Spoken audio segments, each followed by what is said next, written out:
You are listening to Art Freaks. My name's Daniel Crossan. I'm an artist based in London. I'll be sitting down with a variety of creative people to find out why they make the things they make and what lessons they've learned along the way that will help you impact the world with your creativity. Today we are joined by Waxbones.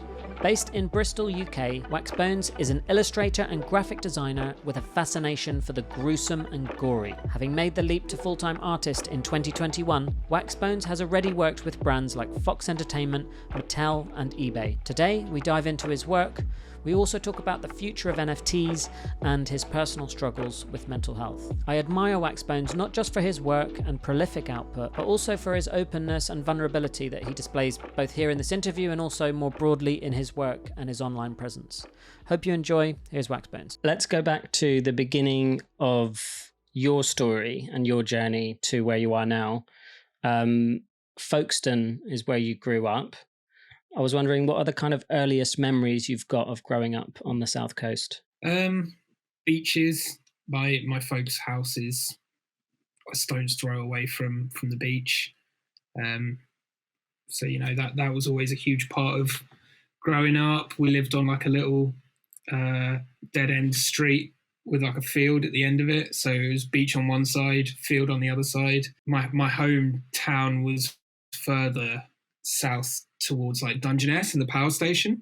So that the power station was always, it's like really random, but it was always like a looming figure. My dad has 4 brothers and they all work at the power station and all live within a 5-mile radius. So the power station was always a big thing. Everyone kind of knew the Jeps family because, you know, that's the main job in that area is working at a nuclear power station. That's interesting. Is that still going, that power station? Site A is in decommissioning now, so it stopped creating energy like 10 years ago now or something. But it takes 40 years to completely decommission it and break it down and send off all the old uranium rods and all of that stuff. So it takes a while to... Where do they put those things? Well, they have like a half-life, so they get smaller and smaller, and then they turn it into a box and they bury it. Nice. That's, I mean, yeah. You can't really dispose of it. Yeah, it's better than throwing it in a river in the sea. You get a 3-eyed fish popping out. Yeah, exactly. And your father was an artist. I find that interesting straight off because a lot of artists I speak to have not had artists in the family. So being an artist was not seen as a viable career option. I was wondering what you learned from him that have helped you. He worked at the power station from the age of like 18 until he retired. A bit older than that because he worked in the BBC for a bit. So he must have been like mid-20s or something until he retired. But when I was about 6, he did his MA in fine art. So that's when, he always had an interest in art. And that's when he was doing his paintings and his art in the evenings. Because obviously he'd work shift work. So sometimes he'd work all night. And then during the day, he would do his art and his MA. So art was always there. And when we'd go on holidays, he'd always take us to the museums that were there, wherever we were going. So I think from that perspective, it just like put art in the forefront of my mind from a very, very young age. And I think that having that and having a family member with an eye for certain artistic things meant that we did a lot more creative stuff as a kid, which obviously, you know, it pulled through my entire early life. And then I was able to branch off of that in a way and find my own path, because I'm not into the type of art that he does or that he likes particularly. He's really like Graham Sutherland and Damien Hirst and people like that. Not quite abstract, but not quite contemporary. Do you think that your dad, you making art was, and this isn't like trying to sort of psychoanalyze that relationship too much of your relationship to art, but was it a way to connect with your father? Or was there a source of validation there when you completed a piece of art? Do you remember anything where it was like celebrated? So you're like, I might do more of that. Or is it just this play? Was this more like a situation of play? Well, I think it probably a little bit of both, really. I think there probably was some subconscious level of he's doing it, so I should do it as well. And I think that me and my dad connected a lot better than my brother and my dad ever did. Yeah. And he's not an arty person. So, we had that. But then, my brother and him had other things, like they were well into cars and motorbikes and things like that, which I was never that into.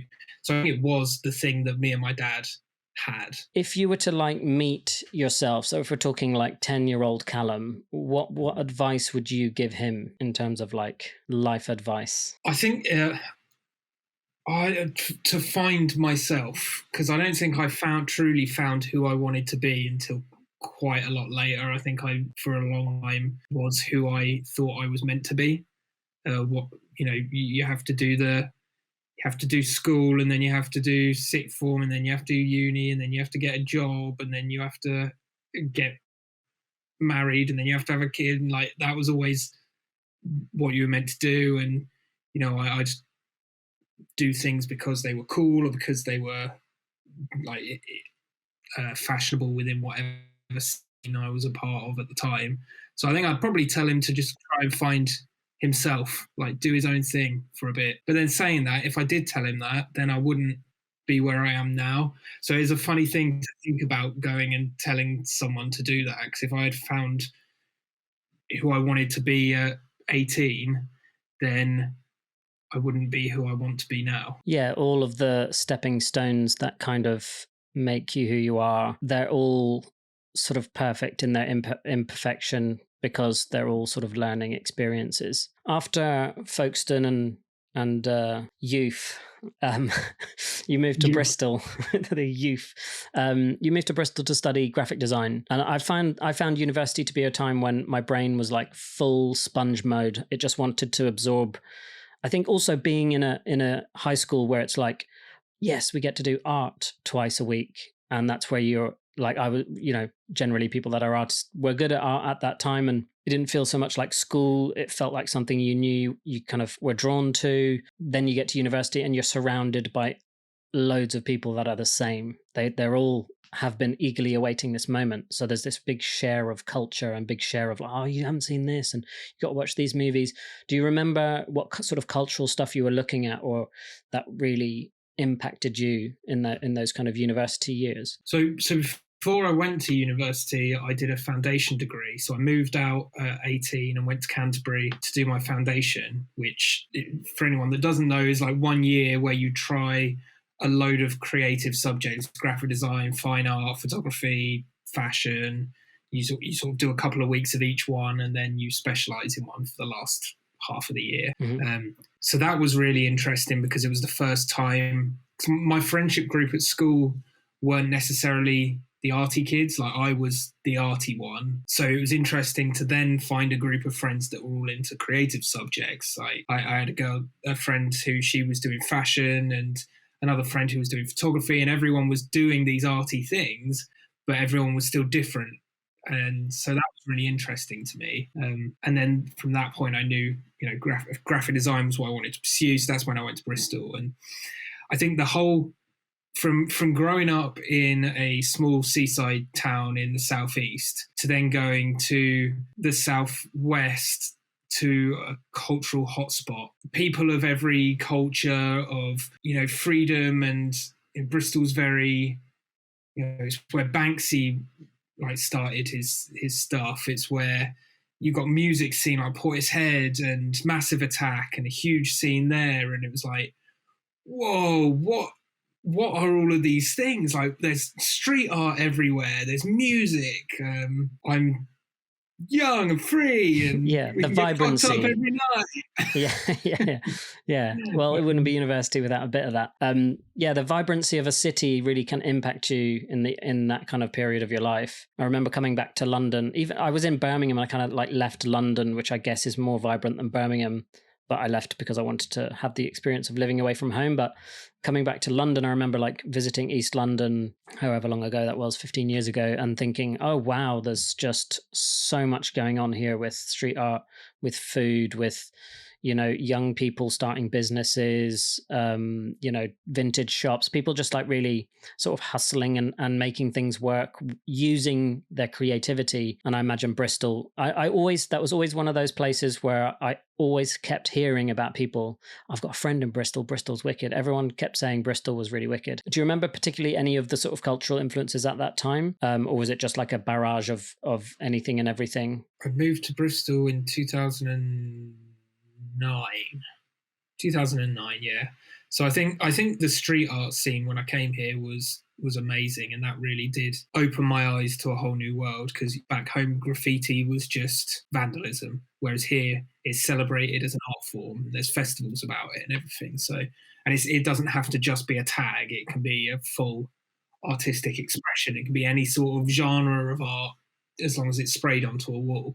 So I think that really opened my eyes to a whole new world that I hadn't really been exposed to before. What other kind of art, like major art movements or influences, would you say you've kept with you or have impacted you the most in your journey? Bauhaus was always my biggest influence. Like everything about, you know, the story of Bauhaus to what was being created from a graphic design perspective, but then also you had like the ceramics part of it, you had the stitching and sewing, you had the photography and the filmmaking. Yeah, it was all under this one roof. That was fascinating to me. With Bauhaus, it was a lot of it was about like function, right? So they were like expressing themselves, but it had to be pure and also serve a function, which I think being in graphics is kind of like everything to do with graphics. I just read about it because I knew like to look at a Bauhaus poster, but prior to this talk, I just had a little look about the history and stuff, and I found it really interesting. And they kind of, I think, had to like shut it down when the Nazis were rising up, because the Nazis didn't like it because they said it was like too communist or something, too progressive and too communist. Yeah, they basically got chased out of Berlin and then closed down. I think the school only really lasted like 10 years or something, maybe not even. Yeah, and yet this movement, like 100 years on, is still at the forefront of design, like and creating rules to then break them, and you know the influence that they had on women in design and putting them at the forefront, whereas before, you know, women weren't allowed to do X, Y, and Z. They weren't allowed to do like metal work or anything, whereas here, you know, women could do whatever they wanted. You know, people like Laszlo Moholy-Nagy was one of the like forefront of graphic design within Bauhaus, and like and how he would play with type and shape and, you know, form and function, and yeah, all of that really fascinated me. You can see it in your work. I think you can see your graphics background in your work, and I think we'll delve a little bit into that and what you kind of, how that's refined in your sort of, or influenced your style directly. Let's jump like a little bit of a time warp to 2021, because I think two NFT artists or artists in the Web3 space can't like talk. We can't talk for an hour without talking about NFTs at some point. Let's get it over and done with. But yeah, 2021 NFT, crypto. Anyone I've spoken to in these podcasts that has been involved can sort of remember it, but it's a bit blurry because it was like this fever dream. It was this crazy time, and I think, you know, we'll make a great series of documentaries, I think, on Netflix at some point. The first question is, are NFTs dead? No, just simply no. And you know, when we talk about NFTs, it's not just art, it's not just a monkey JPEG. Like the actual blockchain and NFT technology, I think, is just scratching the surface with what it is right now. And I honestly believe that in the next decade, it will form the basis of pretty much everything we do, from buying concert tickets to buying a house. I just think anything that you want to own, having it on a blockchain just makes sense. I think it will form the backbone of gaming.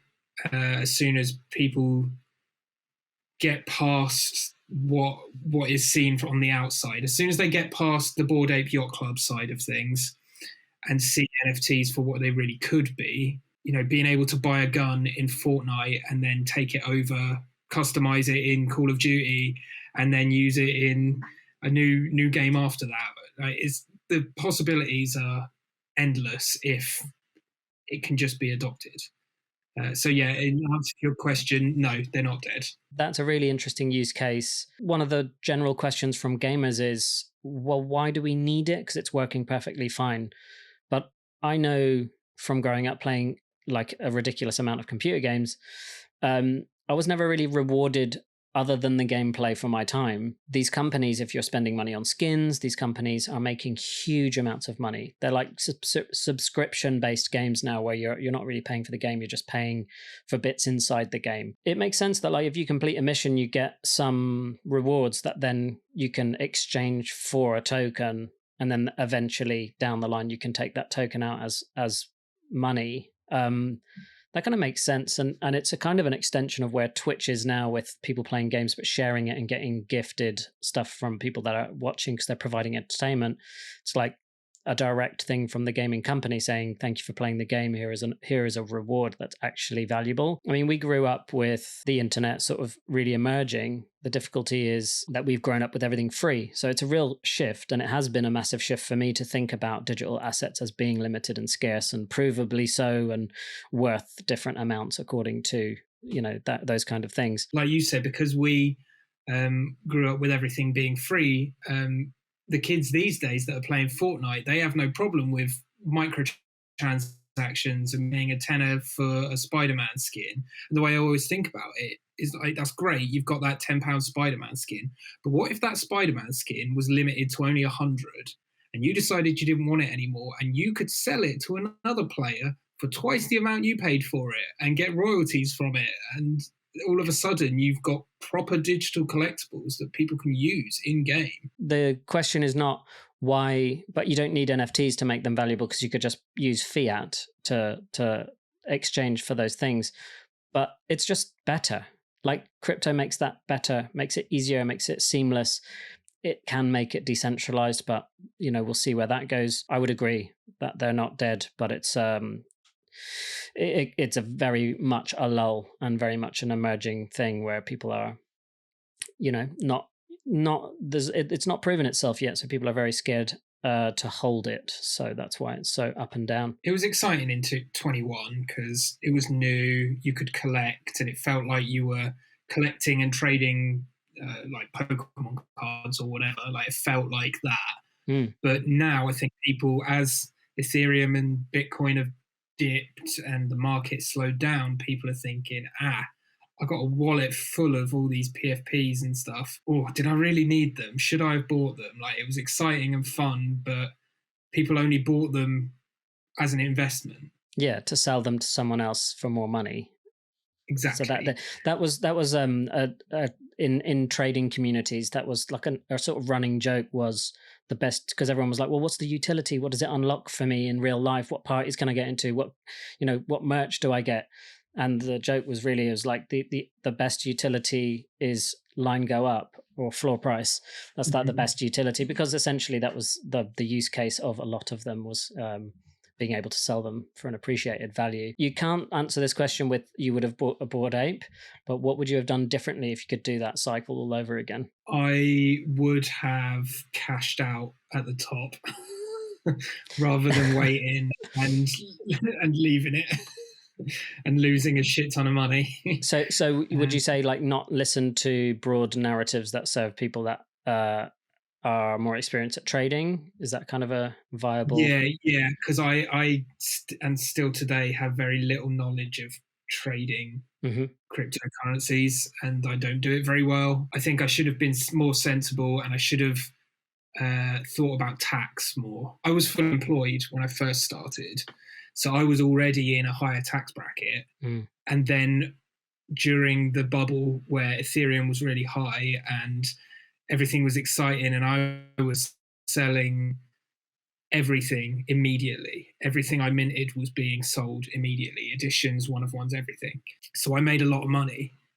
And then I realized a year later, when Ethereum had dropped and sales weren't happening anymore, and I had lost a lot of money, that I still needed to pay tax on the initial when Ethereum was high. And that screwed me over a lot. And that's probably the biggest mistake that I have ever made in my life, probably. Yeah, taking little bits out as you sell art, I think, is a massive thing. And, you know, something for artists outside the NFT space as well is like, if you sell paintings and you're starting to do this to a point where you're going to pay tax on it, every time you sell a painting, you just put 40, 50% on the side. If you've got some left over at the end, great, you know, buy yourself a new pair of Air Max or whatever. It took a massive toll, that cycle, on artists. And I think there was a lot of pressure for artists to, as you say, remain positive, don't be too you know, there was a lot of sort of dynamics between collectors and artists being pushed, you know, shilling your work in a way that was a little bit like demeaning, maybe is maybe a bit of a harsh word, but what sort of challenges did you face in that respect, and how did you overcome them? Yeah, the shilling thing was a big issue for me because I'd never really used social media to this extent, let alone trying to sell myself and my wares. So having to jump on every thread and go, look, I've got this for sale and I've got this for sale, like that was a real struggle for me. I kept doing it because it was the only way for me to get my name out there. And people were searching for that next artist that they could see appreciation on in a 2 or 3 weeks sort of time frame and double their money or whatever. So everyone was on the lookout, or these sort of crypto veterans that got in late were all trying to discover the next Beeple or whatever it was that they could make a lot of money on. So they worked at first. There was something that felt unsustainable about that model, which I think was difficult to be a part of. Because the highs were so unbelievably high, like just emotionally, like, wow, someone has bought my work. It's sold for 1 ETH, which at the moment is like $4,000 or whatever. I'm worth something, like this is amazing. And then everything changes in a matter of weeks, and that means that the lows are even lower and even more crushing when all of a sudden you're not selling out and no one is buying anything and no one's giving you 100 likes on your tweet because everything has changed in the blink of an eye. So being with what we've talked about, would you still recommend artists to enter the space at this point? Wait? What advice would you give to an artist that's listening to this and it's like, I've heard about NFTs and I reckon I should probably check them out?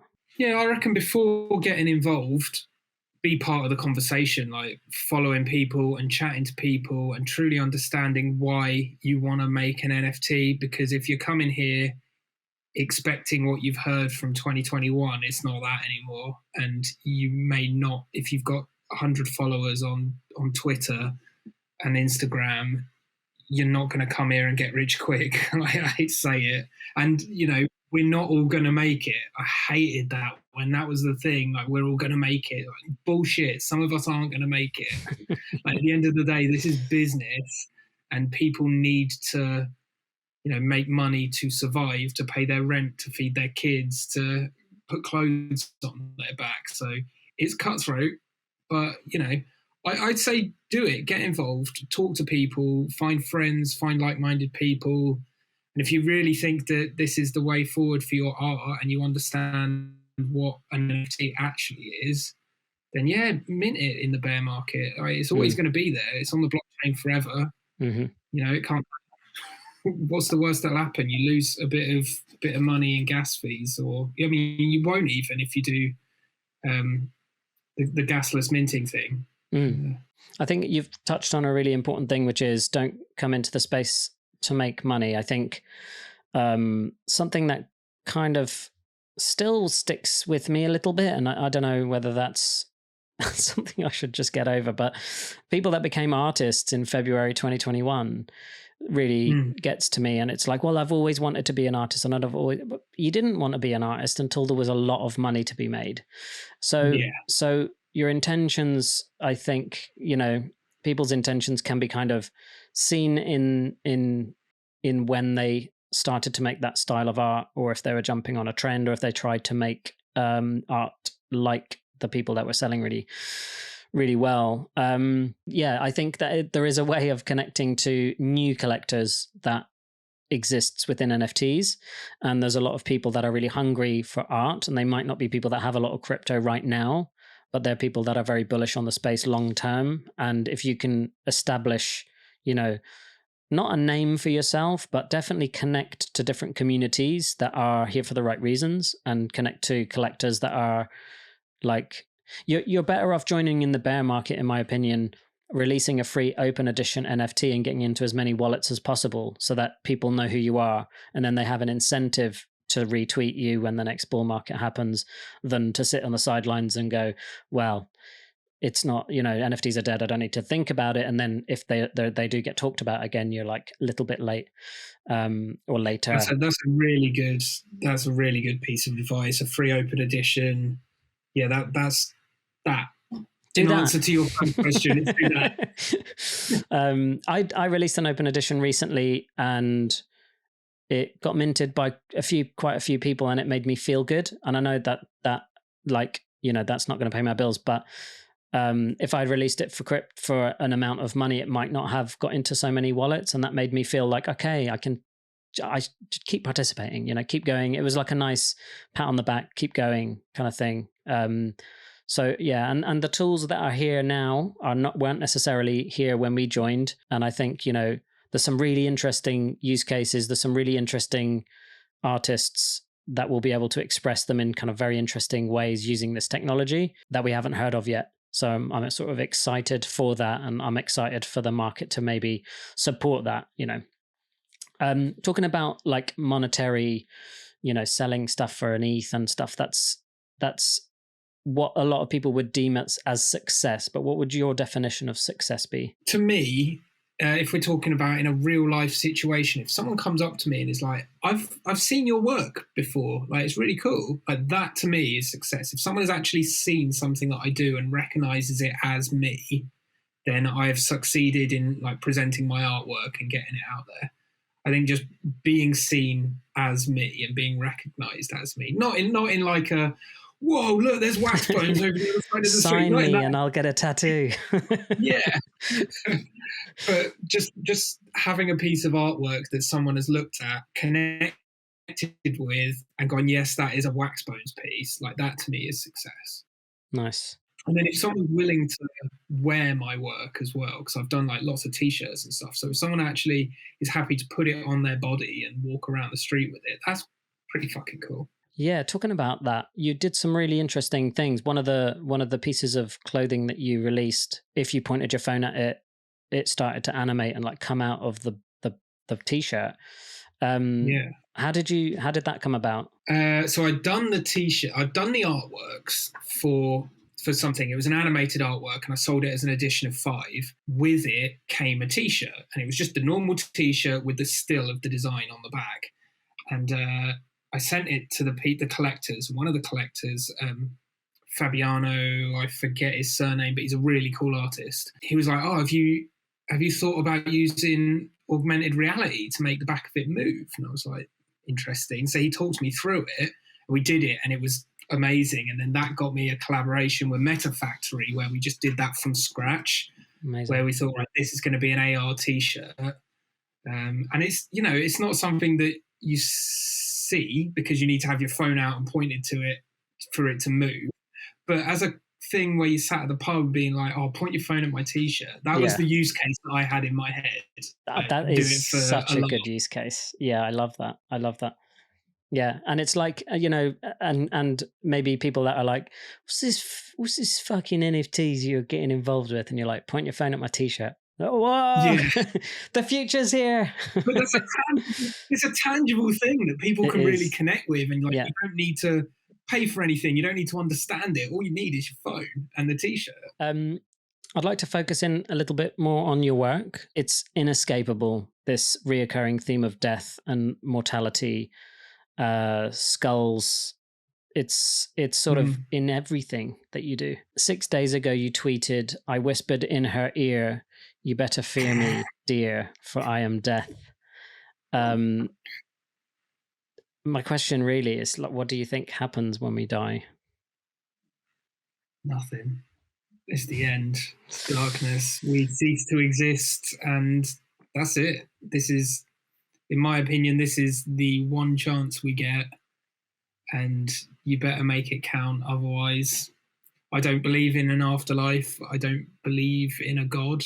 I like the idea of it, but it's just not what I believe.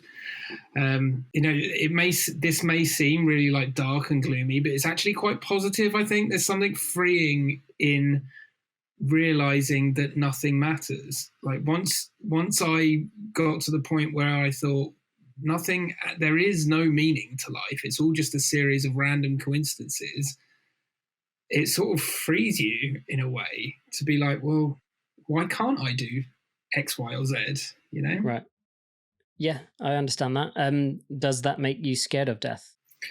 Yeah, I think I'm scared of death. I think it would be unnatural to not be afraid of death. I think that, it's inevitable, but I'd like to put it off as long as possible and enjoy what I've got and spend time with the people that I like. So yeah, I'm scared.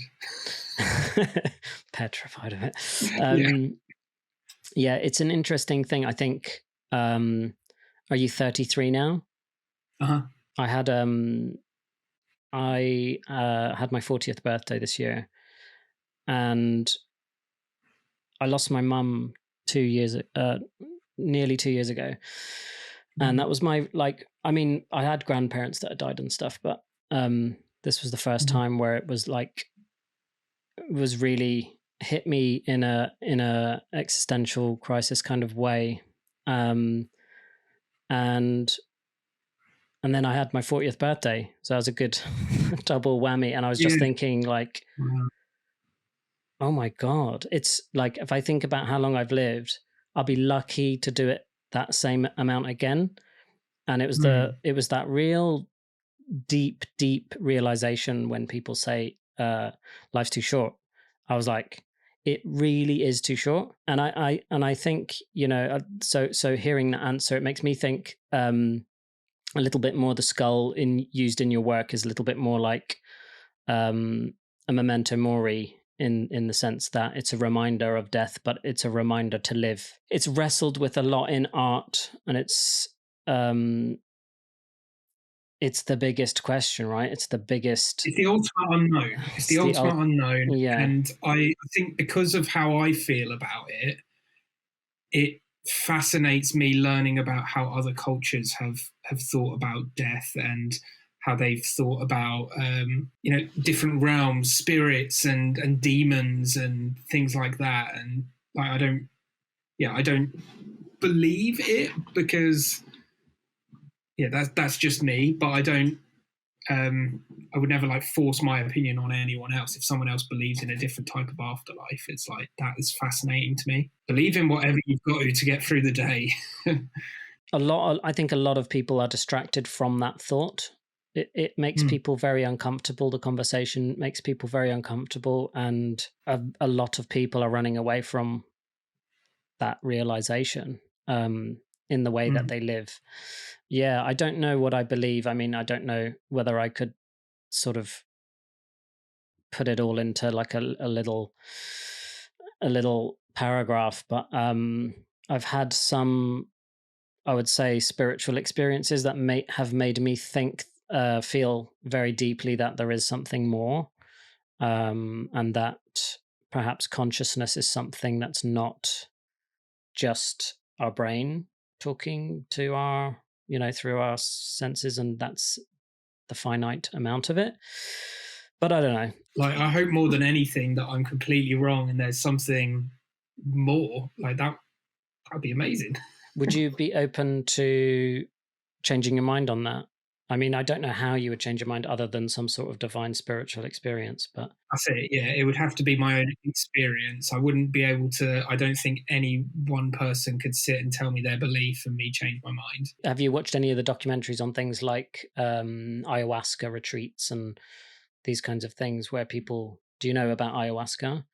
No, what is that? So I, because I know that you're kind of into different cultures' ideas of spirit realms and stuff like that. It's kind of like it's almost like the fascination of paranormal and those kinds of things go hand in hand with cults and tribes and religions and stuff. But yeah, so a lot of people that do ayahuasca say that they travel to the same place, which is like an out of body experience, and that this is it's the chemical which is essentially absorbed into the body is called DMT, and that is something that is released in small quantities when we're born and when we die.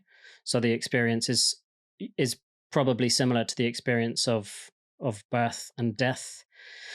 And you get transported into this kind of other dimension where you're sort of flying and meeting entities and all sorts of sort of out of this world type things. I'm wondering how open you would be to doing an experience like that, or does it feel like pushing? And I don't mean opening your consciousness, because that's arguable. I think, like, would you be open to kind of doing something like that, or is that idea of going out of your body into this place kind of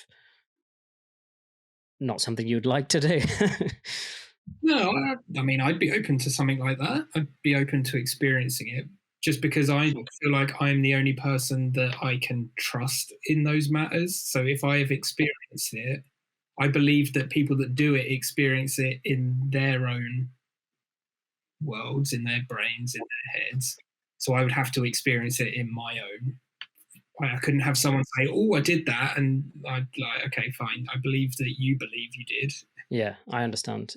So I'm looking on Skyscanner now. I'm booking some flights for us to Peru. We'll have to wait until the next bull run for that, maybe, to afford those flights. What was the kind of moments in your life where you can really remember feeling alive? My honeymoon, I think when you get, you don't have any work to worry about, you've got no kids with you, and you just relax, and everything in you sort of just flows out of you, and you just chill. Like, that ultimate relaxation feels like living, and like no care, just enjoying whatever the scenery is. I think, that's living. But I don't think I've ever had like a spirit, like a moment where I've never jumped off a cliff or like gone skydiving and been like, wow, I feel alive. Yeah, I think that there is more to be said in those tranquil moments. And I think I've jumped out of a plane. It was something that when I met my partner, she said, what's your bucket list? And we kind of went through a few things. One of those things was about owning a house. And I was like, I'm never going to own a house. Because I just had a belief that it was impossible. Yeah. But one of them was jumping out of a plane, and she bought me a plane ticket for my, I want to say like 36th birthday or something. And it took me a whole year. I had one day left on my ticket. So I was like, wow. I'll go next week. And I kept putting it off. And then it was like, if you don't go next week, it's going to just run out, and all of the money I've spent on it is just going to sort of be worth nothing. So I went and did it. And first of all, I wasn't scared, but jumping out of the plane it's a very exhilarating experience, but I didn't feel alive. It was just my mind was just in like panic mode, sort of like you have to sort of let go because there's nothing you can do. You're strapped to somebody who hopefully has done this enough times. They don't just like, oh no, I tangled it.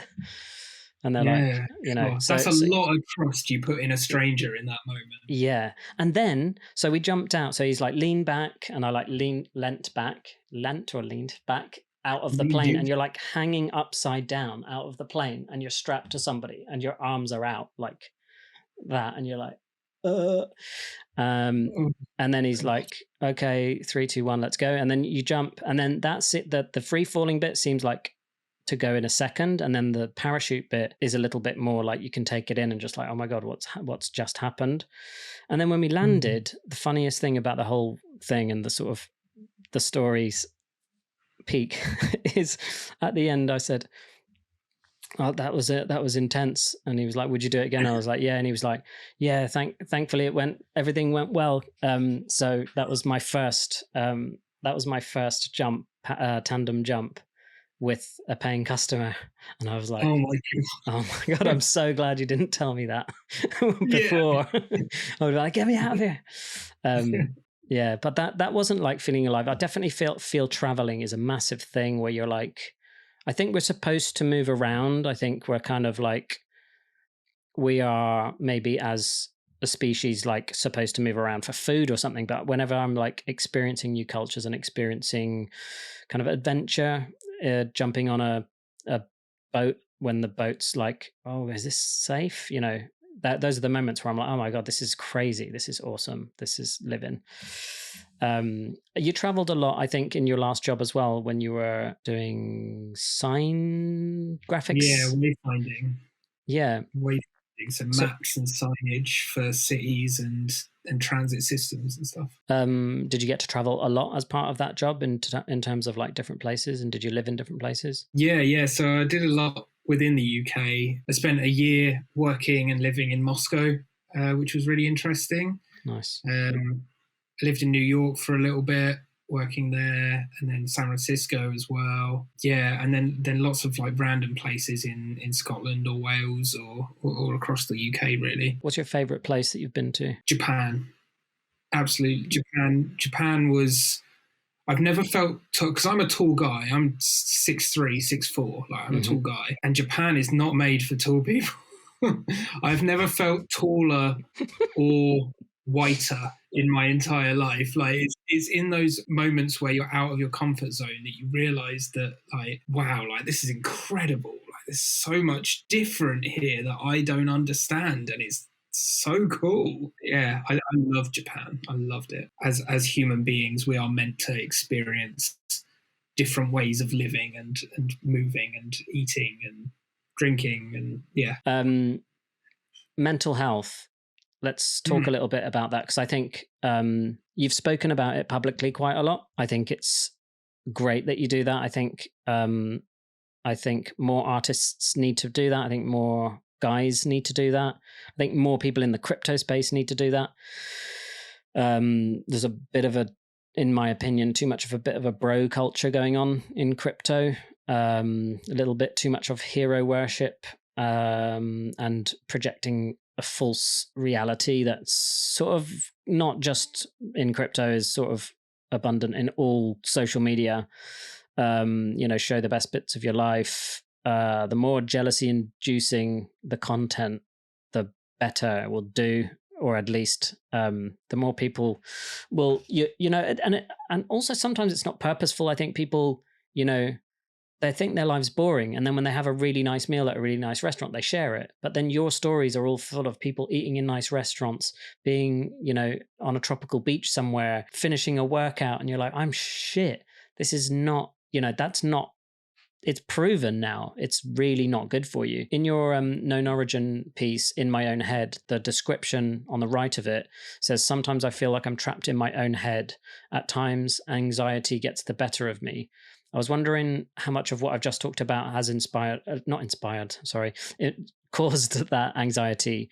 How has anxiety affected you, really, and have you been able to overcome it? I think anxiety and mental health were things that I never took seriously until I looked back and realised that I had suffered for a long time, until I got to the point where I broke down and, was diagnosed and got over the stigma of being medicated and actually did something about it, went to therapy, took the medication that I was meant to be taking and all of this. It still affects me.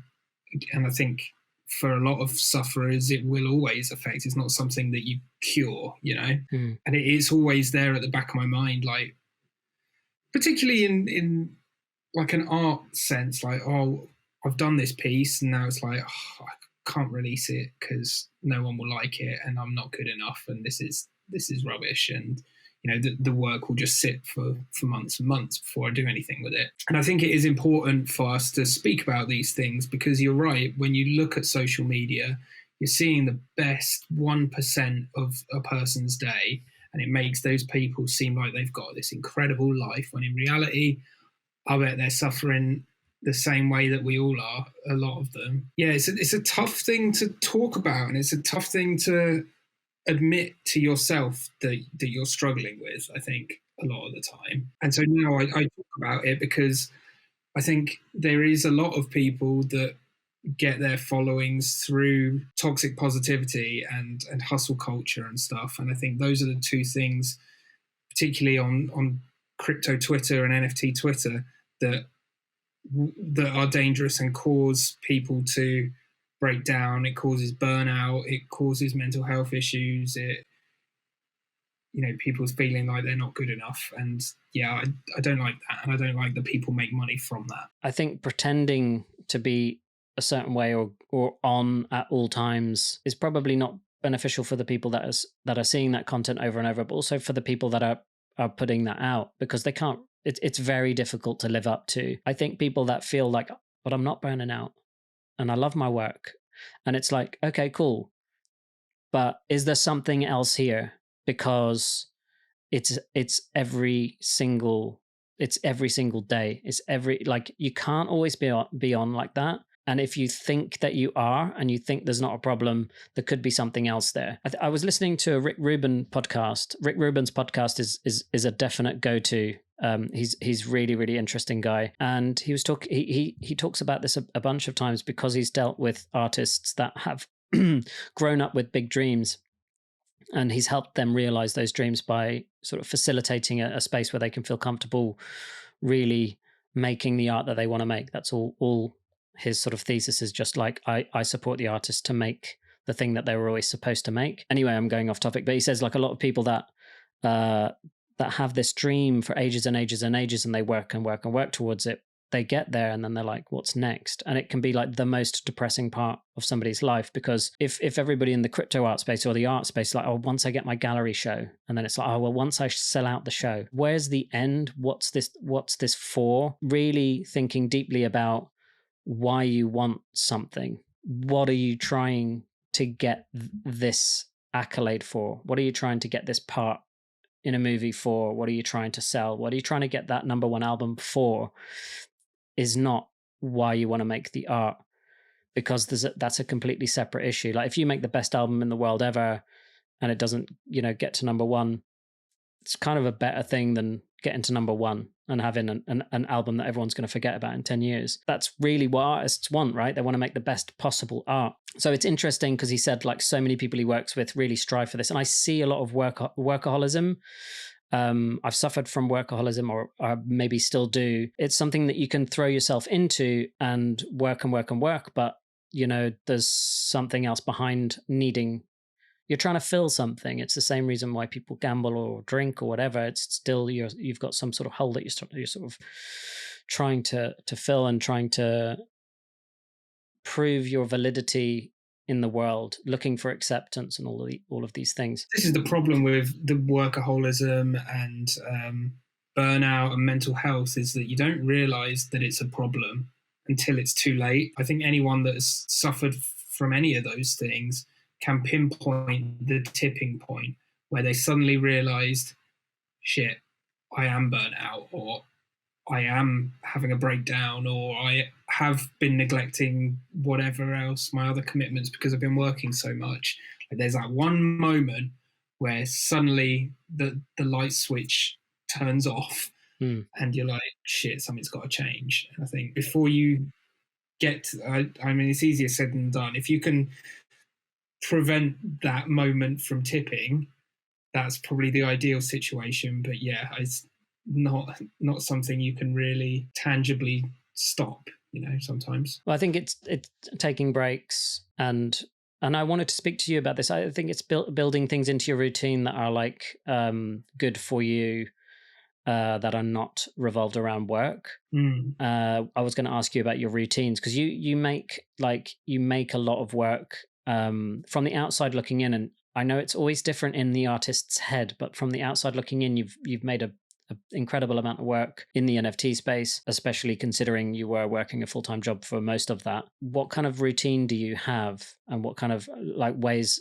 do you alleviate anxiety in a positive way? In all honesty, the past few months I've gotten into some really bad habits. My routine is not good at the moment. Normally it would be school, so you have to get up early to get the kids ready for school and take them in for 8:30, and then you're up, you're ready, and you can get to work until you have to pick them up again at 3. And then, the afternoon is family time. You can spend it, maybe we'll go to the park, maybe we'll do whatever, and then I can do the other bits that I need to do in the day once 7:30 rolls around and she's gone to bed. Perhaps there's a walk or something spliced in there, and I would normally work a Monday to Friday. If I've got stuff to do at the weekend, that's fine, but family time takes priority at the weekend. Recently I've sort of slipped into older habits of not going for a walk, not leaving the house. It's so bad. I can't remember the last time I went for a walk, which is awful. I normally make it a thing that I do every single day, but recently it's just been, I don't know, maybe I'm just the weather's sort of so up and down at the moment, and it's a cop out though, isn't it? It's like, it's a cop out. Bit rainy. It's an absolute cop out, and So I think my routine is a little bit all over the place. I do need to make some sort of change because I work at home. My office space here is next to my bedroom. You don't have that commute or that change of scenery. And if I do that, I tend to go to the pub, and then I'm spending money having a few pints while I'm drawing, which is also unhealthy. Which you can't do every day. Yeah, it's not a part of a healthy routine, but not bad. In sort of, short. Yeah, not every day is what I'm sort of trying to get at. Yeah, it's difficult. I've got a dog. He makes me, on certain days, he makes me take him out. And what I mean by that is he just won't take no for an answer, and maybe getting the kids ready has taken too long. And that's something I wrestle with is, for example, if I have a morning that runs late, and by the time I kind of take the kids to the childminder and walk the dog and post some parcels, I do some reselling stuff, so I go to the post office. Sometimes it's 10:30, 11, and then I feel like I'm playing catch up with my creative stuff. Is that something that you find that you're like, oh, I should have worked more, or I should have finished that piece, or I should be further along? Yeah, definitely. I mean, a lot of times I'll run out of ideas. My creative block will come, and I'll be like, I should be working. I'm sat here looking at a blank iPad and going, I should be making something, but I don't know what I need to make. I don't know why. I don't have anything yet. And sort of, realizing that and then going and doing something else. That's the perfect time to go for a walk, or that's the perfect time to read a book or do something that's not screen based. And that's happened to me over the past couple of weeks, and I've created what I think is some of my best work from that. That's sort of I have no ideas, so I'm going to go for a walk, and then I'm just going to scribble some things. I'm just going to draw anything, and from that I've ended up with a couple of pieces in the bank that I think are actually some of my best pieces. So it's funny how that works. There's a few things that made me think of, just turn up was some advice that I sort of consumed. I can't remember how, a few years ago, and that was really good for me, because I was giving myself excuses to not sit and look at a painting, or not sit and draw, and not actually put myself in the place where that creative stuff happens. I was also playing a lot of FIFA at that time, which is a good distraction. Yeah, it's wrestling with that. Just turn up, and then also step away, open a book, do something that you sort of don't always have time to do. And sometimes the idea just sort of shows itself to you. There's an interesting thing. It's a Rick Rubin thing again, but it's the System of a Down song Chop Suey, where there's a part where he in the middle eight where he's sort of screaming father, father, father, and he didn't have any vocals for that bit. He didn't have any lyrics, and he was stuck on it. And the band environment, you've got 5 guys or 4 guys in that band, I think, all sitting around just looking at the singer like, we've done our bit, we're paying for this time, let's move it along. And if a singer gets a creative block, it's very difficult to move forward. And Ruben just said, look, just go to my library on the other wing, wherever it is, go to the library, open up a book, 2 books, whatever, and just open the page and just see what happens.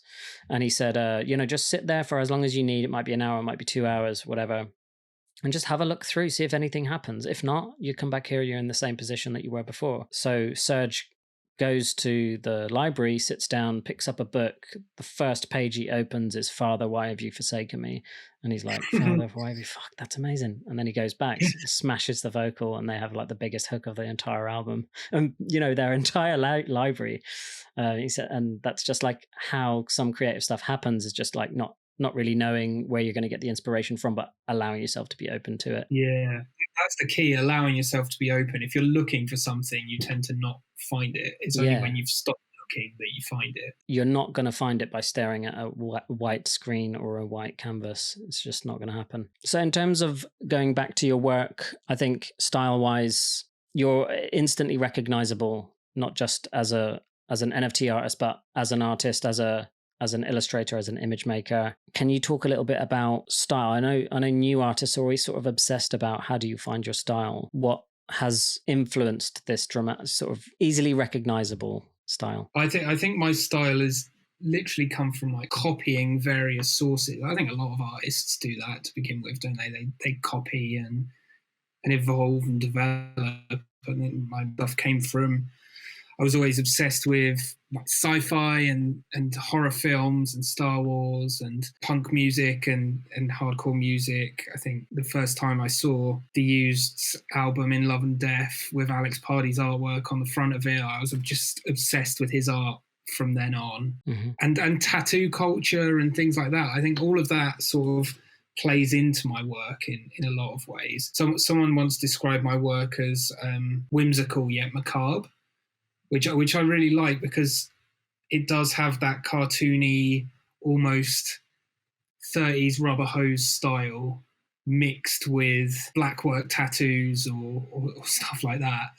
So I think use of that and the heavy line works and the really clean line work that I think I probably evolved from my own graphic design career and designing maps and stuff, making sure that all the lines are parallel and perpendicular and perfectly smooth. I think all of that has played into something that, it's not unique, but it is recognizable. It pulls from a lot of influences. I don't think you can really be wholly original anymore in this world. Everything comes from something, and it's kind of refining it to like make it your own. I think there's a difference in copying artists or like, imitating artists until you find your style, and then being confident that you've got your own style and then sharing it. What sometimes you see is people sort of imitating a style and saying, I've, and then saying, I'm an artist and I've been, and I want to be treated as if this is very unique work. And it's frustrating sometimes for artists to see other artists do that. You see that it's so close to something else that's successful or current, and you just think, really just keep doing your own thing. Eventually you're going to get people to kind of catch on to it, and you'll get to a place where your style is original. I can definitely see with your lines the black work tattoo influence. Also thematically, there is a lot of sort of stuff from emo culture, from post-hardcore visuals, t-shirts, stuff like that has kind of bled in, no pun intended. So in terms of the style, I think, like, do you think that that's really served you very well in terms of that your positioning in the NFT space and being able to kind of get working with interesting people? Definitely. I think having that style that people started to associate with me has put me in a really good position. Like, people just yesterday, I think someone tagged me and was like, "Oh, is this Waxbones' work?" It wasn't. Was it somebody copying you?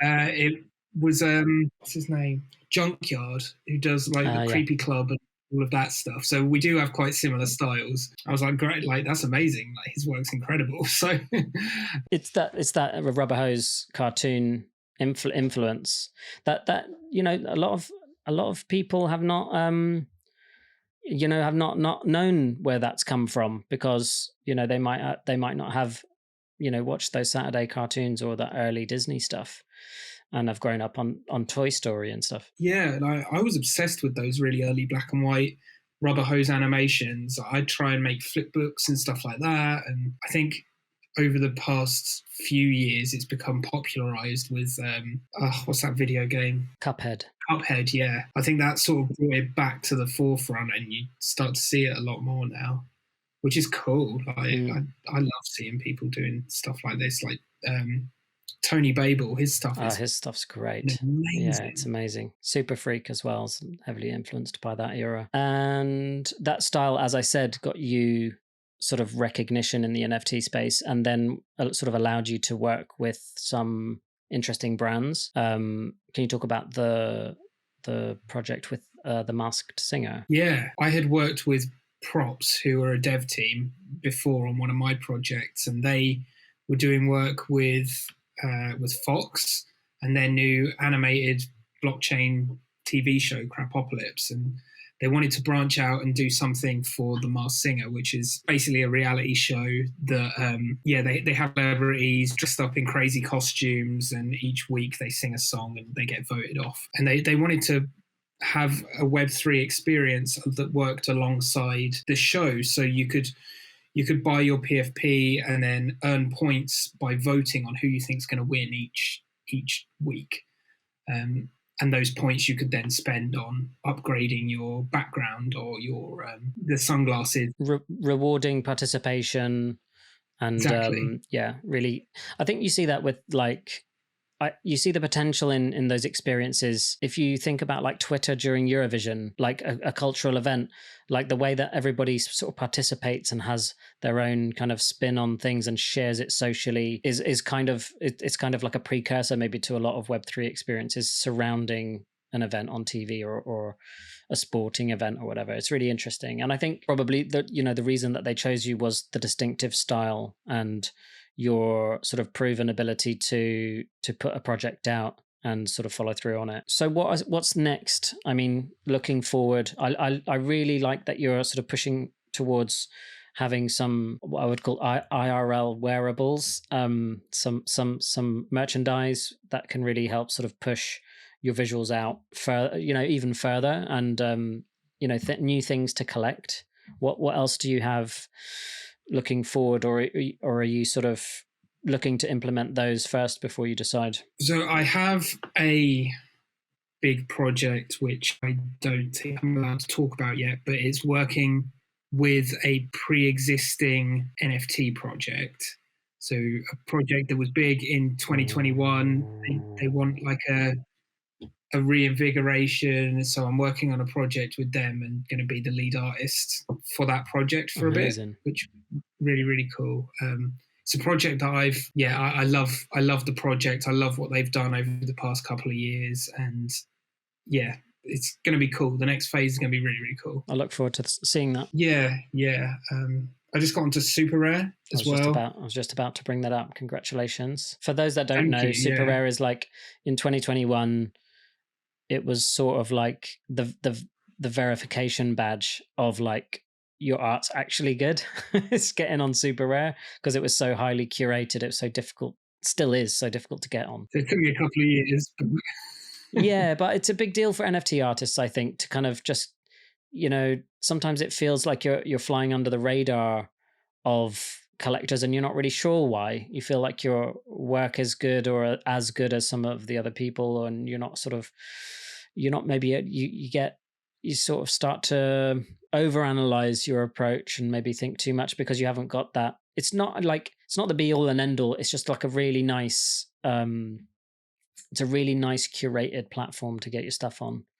And your Genesis is coming out soon. I don't know when this is coming out, but it's going to be coming out soon on Super Rare. Yeah, really soon. This coming back to that anxiety thing, like the piece has been ready for ages and it's been sat there and I've been like, oh, do I mint it today? No, it's not the right time. There's never a right time. There's never another 2021. Yeah, exactly. But I'm going to take a punt at a 1 of 1. Nice. I wish you the best of luck with that. Thank you. Yeah, I have really enjoyed talking to you. I really appreciate you being so open and honest and vulnerable and kind of really answering anything that I've asked in a very sort of genuine way and not sort of fallen into what a lot of people tend to do, especially in Web3. I found is like falling into this kind of professionalism mode. Not to say that you're not professional, but yeah, it just, I think, always makes for a better conversation, the more open and less guarded and kind of pre-answered questions. It felt like you were really opening up and talking honestly, so that really helps for a better conversation, I think. I'm a big fan of your work. I've been following your work for a couple of years now. You were one of the guest artists on my project Tabs, which feels like about 10 years ago, but it was only 2 years ago or something. But yeah, so sort of known you since then, and it's been awesome to see your trajectory, and I always struggle with that word, and yeah, just to see you be able to make the leap to full-time artist, discovering like a whole new selection of collectors and grow within the space has been really awesome to see. So thank you. Yeah, I really appreciate your time. Thanks so much for coming on. Yeah, well, the feeling was likewise. I had pleasure coming on, and you're a good host. You're a decent host. I've been on a few of these things where it's just like dead air, and good hosting. Thanks. I'll have to edit all of the dead air out. So if you're listening to this, there was loads of dead air. It's just being nice.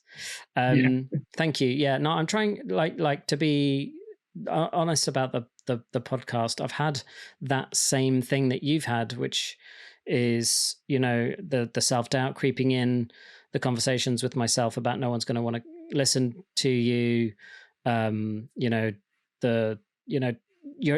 not built for this is not your thing, stay inside your lane. I did Twitter Spaces, and then so I thought this would be a piece of cake, and then the first run I had at it, I was like, oh, okay, it's not the same thing. It's actually a little bit different to a live sort of voice only social meeting. I don't know how you would describe Twitter Spaces or Clubhouse, but yeah, it's slightly different to get behind a microphone and a camera and do this. But thank you for saying that, and trying to get it as good as it can get. So yeah, I wouldn't be able to make it without guests. So thank you very much for coming on. Thank you, mate. All right, see you later. Thank you so much for listening. Please be sure to follow our guests on whichever social media platform you enjoy using most. Links are in the usual places. Links to all my social media accounts can also be found at the bottom of every single page over on my website at danielcrossan.com. The best way to support this podcast is to subscribe on Apple Podcasts or Spotify. Please leave a review and even consider sharing the podcast with a friend. Special thanks goes to Low Fox for producing the music for the podcast. Thank you very much again for listening. See you next time. Take care.